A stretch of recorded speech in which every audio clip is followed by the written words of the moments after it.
रिश्ते ना तो पहले टूटे थे और ना रिश्ते आज टूट रहे। पहले रिश्ते हो रहे थे, अब सौदे हो रहे हैं। सौदे हो रहे। और सौदा तो टूट सके।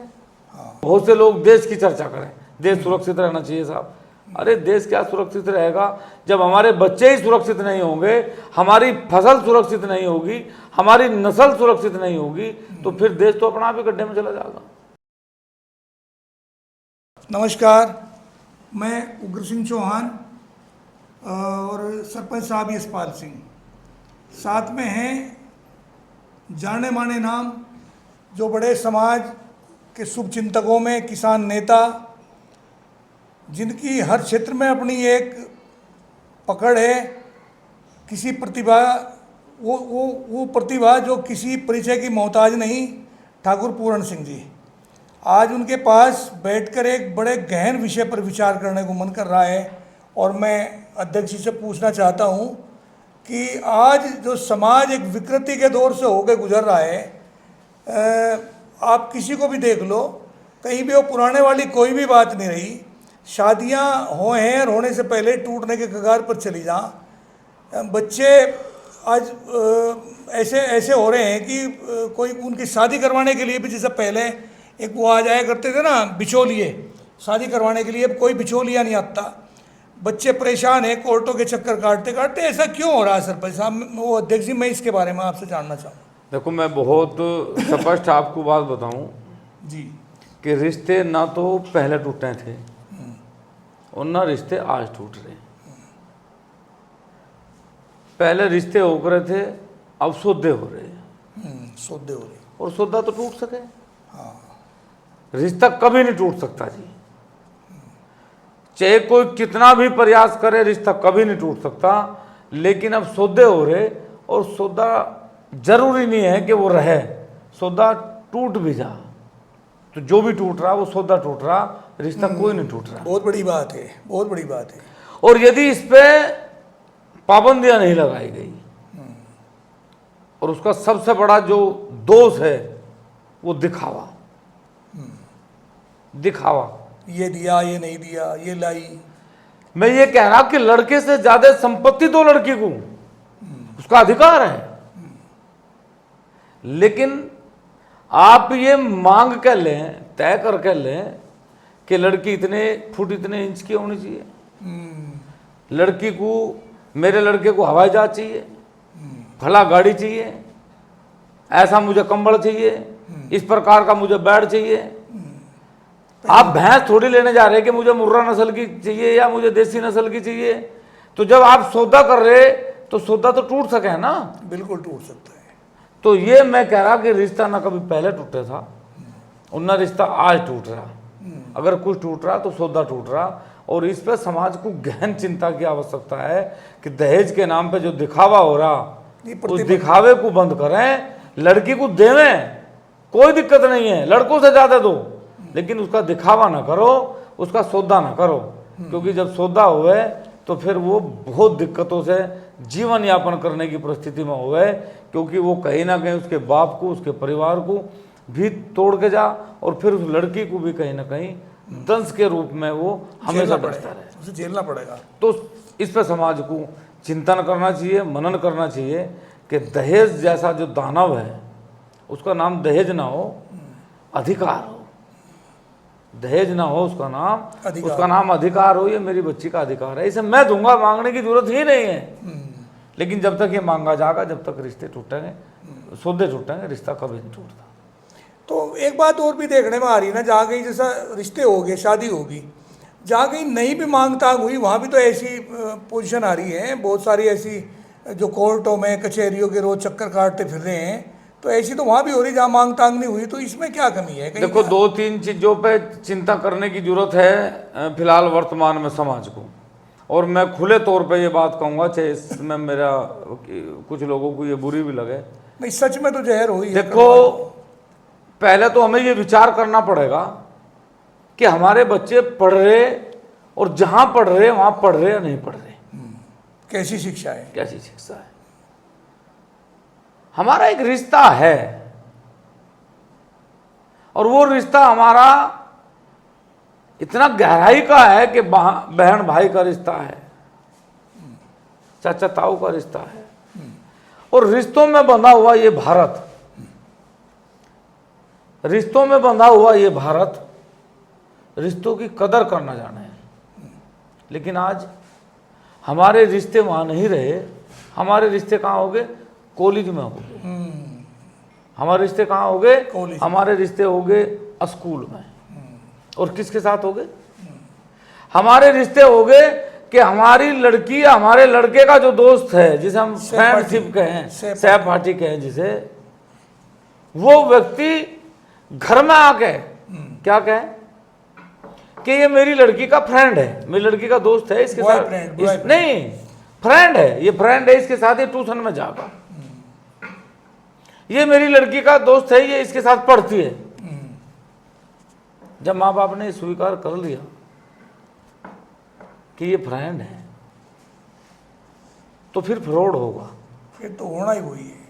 तो रिश्ते मैं फिर कह रहा जी, माँ बाप के लिए लड़की और लड़का उस बीज की तरह है जिसे वो खेत में बोकाए, और यदि सही समय पे सही व्यवस्था में उसका पालन, उसका पोषण नहीं होगा तो फिर खरपतवार जमेगा, और खरपतवार यदि जमेगा तो फिर फसल को नुकसान देगा, या फिर उसमें हम अपनी फसल को नहीं देख पा रहे, हम अपने बच्चों को देख ही नहीं पा रहे कि वो क्या कर रहे, कहाँ जा रहे, क्यों जा रहे, क्या उनके संस्कार हैं। और मैं दावे से कहूं कि जब तक लड़कियों की और लड़कों की शिक्षा एक होगी, एक स्कूल की एक कॉलेज की होगी, ये बड़ी बात है, जब तक इस क्षत्रिय समाज को सबसे ज्यादा नुकसान होगा, कोई धरती के तख्ते पर नुकसान की भरपाई नहीं कर सकता। गुरुकुल हम कह रहे कि आप महाराणा प्रताप जी की मूर्तियां लगा रहे, मुझे बहुत खुशी हो गए, आप मीर बोध जी की मूर्तियां लगा रहे, मुझे बहुत खुशी हो गए,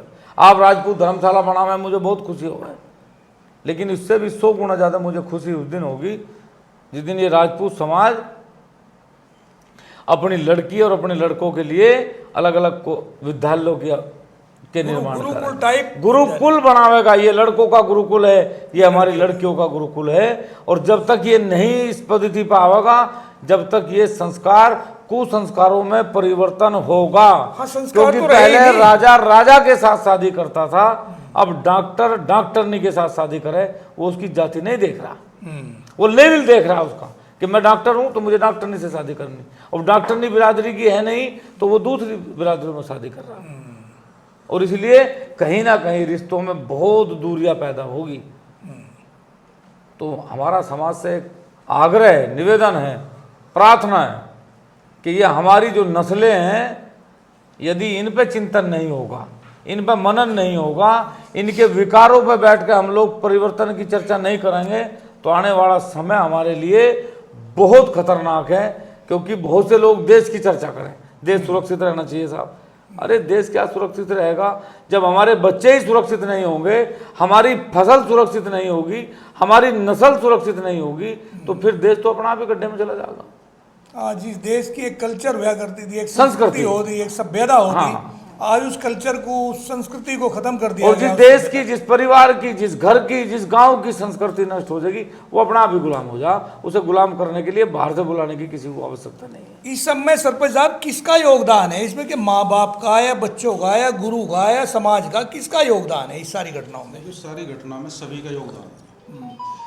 मैं आपको एक उदाहरण दूँ, जो दहेज शब्द है, अगर इसका संधि विच्छेद करा जाए तो इसकी चीज वो होगा निकल के, एक शब्द आता है हेज। हेज कहते हैं प्यार से,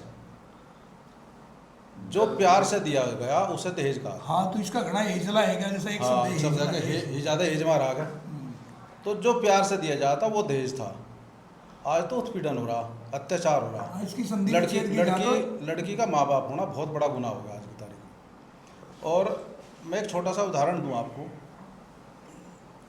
जब माता सीता को ब्याह है जी और अयोध्या लाए थे, तो गेट पर माता कौशल्या ने स्वागत किया, तो महाराज दशरथ ने एक ही शब्द कहा था कि इसे इस तरह रखना है सीता को जैसा आंखों पलकों के बीच में पुतली रहती है, बहुत सुरक्षित। जिस पर जरा से गर्दा भी नहीं जलता, तो इस तरह इसे रखना है।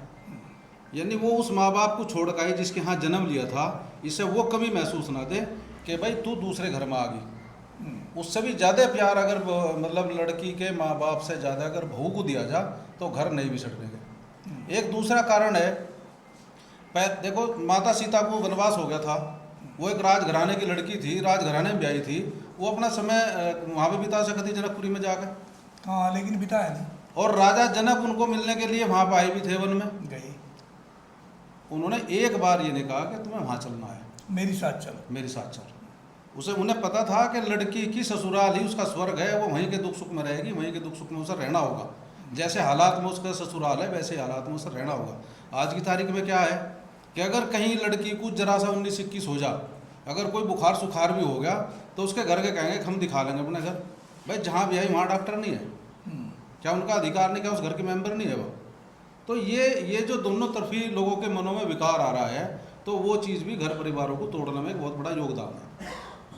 कुछ ये भी देखने में आ रहा है सरपंच साहब, जैसे कि ये रिश्ते हो जा, रिश्ते होने के बाद में फिर जब डाइवर्स की तरफ, तलाक की तरफ मामला जा, तो फिर एक पैसों की एक रकम तय कर दी जा। तो बहुत सारे लोगों बागों ने ये एक धंधा भी बना लिया अपना। समाज का इस पर क्या, आपका क्या नज़रिया है जी? समाज को क्या करना चाहिए इस मद्दे से? क्या ये सौदा होना चाहिए या इस पर प्रतिबंध लगे? देखो मैं फिर कह रहा जी, आप अगर किसी पेड़ की जड़ खराब है तो फिर वो पेड़ सारा खराब होगा।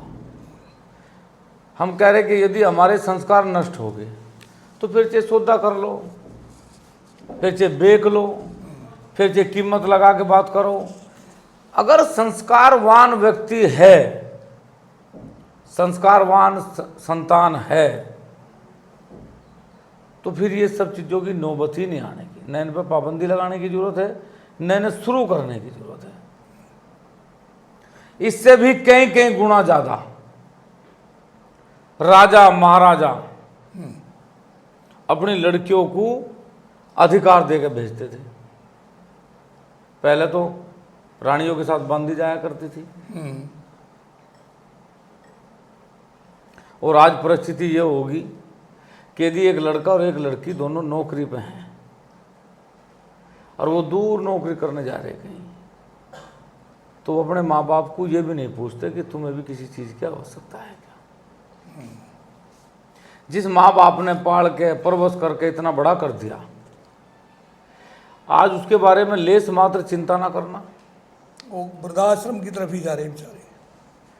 और मैं एक पंचायत में ये बात कही थी कि भाई आप सब लोग हमेशा दोष देना, इस बात का मैं भी दोष दूँ बच्चों को इस बात का कि आज फिलहाल वर्तमान में बच्चे माँ बाप की कदर नहीं कर रहे।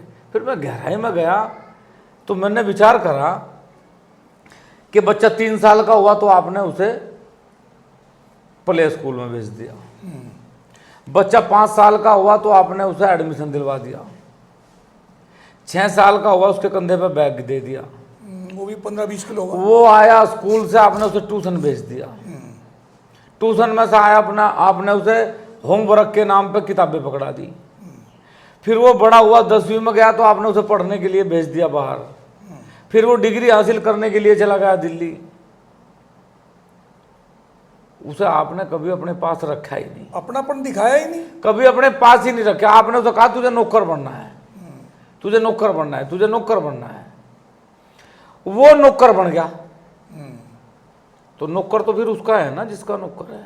बिल्कुल, वो तो उनका तो कोई उससे रिश्ता नहीं रहा। तुम्हारा क्या, जब उसे तुम्हारी आवश्यकता थी तो तुमने उसे अपने पास नहीं रखा, आज तुम्हें आवश्यकता थी तो वो तुम्हें अपने पास रखने के लिए तैयार नहीं है। तो हमें ये भी विचार करना पड़ेगा हम शिक्षा दे कौन सी रहे, हम शिक्षा कौन सी दे रहे, किस बच्चे को हम कहाँ भेज रहे। वो बच्चा तो उसे अपना हितैषी मान रहा है जो उसके साथ रूममेट है। अब वो उसे सिगरेट पिया होगा तो भी अच्छा लगेगा, शराब पिया होगा तो भी अच्छा लगेगा, भोजन करवाओगा तो भी अच्छा लगेगा, मांस खवाओगा तो भी अच्छा लगेगा। वो उसे शिक्षा की ओर ले जाएगा। वो समझता है कि इससे अच्छा तेरा मित्र और कोई नहीं है, इसलिए वो उसकी बात को मानना स्वीकार कर दे। इसीलिए लड़का लड़की आपस में जब रहें, एक दूसरे की आवश्यकता को पूर्ति करने लगें, तो वो आपस में इतने गहरे रिश्तों में चले जा कि वो माँ बाप की इज्जत का भी ख्याल नहीं करते और वो दोनों घर से भाग जाओ। तो ये समस्या जो है ये बढ़ेगी या घटेगी या इसमें क्या क्या लग रहा है? यदि गुरुकुलों की स्थापना नहीं होगी तो बढ़ेगी। तो ये बढ़ेगी, और यदि गुरुकुलों की स्थापना हुई तो ये घटेगी, क्योंकि बिना गुरुकुल के संस्कार पैदा करने का कोई दूसरा साधन दुनिया में नहीं है। वैसे एक कहावत ये भी कि परिवार नागरिक गुणों की प्रथम पाठशाला है, परिवार भी इसका एक हिस्सा है, लेकिन परिवार ही जब दूषित हो गया और वो अपने बच्चों को, जैसा कि आपने बताया कि वो भेज रहा कॉन्वेंट स्कूल की तरफ, और उसे अलग अलग उसके समय पे उसे अलग अलग जगह पे भेज रहा, तो प्यार मोहब्बत तो ख़त्म ही हो गया, संस्कार तो वहाँ मिलने की कोई ऐसी बात ही नहीं रही कि संस्कार उसे मिलेगा। आप क्या कमाओगे जी? आपने एक बच्चा पैदा करा, और एक बच्चा पैदा करा आपने, और उस बच्चे को आपने भेज दिया पढ़ने के लिए। मेरी समझ में तो आज तक ये भी नहीं आया कि एक संपन्न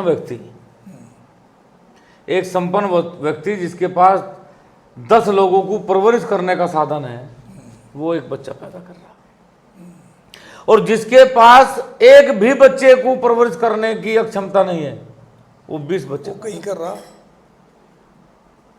जहां पहाड़ थे वहां सड़कों के नाम पे, पार्क के नाम पे प्लान कर दिया, और जहां प्लान था वहां से 60 मंजिली बिल्डिंग बना दी, कंक्रीट के महल खड़े कर तो फिर क्या होगा? बैलेंस बिगड़ा। तो ये जो बैलेंस बिगड़ रहा संस्कारों का, इस बैलेंस की भरपाई प्रकृति तो देखो कर सकती है, क्योंकि ईश्वर सर्वशक्तिमान है, ईश्वर इस सृष्टि का रचयिता है। प्रकृति स्वयं अपने आप को बनावे, अपने आप को बिगाड़े, तो प्रकृति तो कुछ भी कर सके ऐसी। लेकिन यदि इन सारी चीज़ों पे बैठ के चिंतन मनन भगवान में ध्यान नहीं करा गया और संस्कार को वापस लाने के लिए गुरुकुलों की स्थापना नहीं हुई, तो हम तो समझते नहीं कि ये किसी के अंदर भी अक्षमता है कि फिर इन चीज़ों में सुधार कर सके। बिल्कुल बात सही है कि जब तक गुरुकुलों की स्थापना नहीं होंगी और गुरुकुलों में जाकर सही संस्कार बच्चे को ना मिलेंगे, तब तक वो एक अच्छा नागरिक नहीं बन सकता। और जब तक अच्छा नागरिक नहीं बनेगा, तब तक माँ बाप, समाज, परिवार, इन सब से वो कटा रहेगा। तो इन्हीं सब बातों के साथ में मैं निवेदन करते हुए लोगों से कहूँगा कि संस्कारवान बच्चे पैदा करें और गुरुकुलों में उन्हें भेजने की कोशिश करें। तो आज अपने साथ ठाकुर पूरण सिंह और माननीय अध्यक्ष साहब और माननीय यशपाल सिंह जी सरपंच साहब, दोनों का मैं धन्यवाद करते हुए जय हिंद, जय भारत, जय किसान, जय जवान, जय किसान।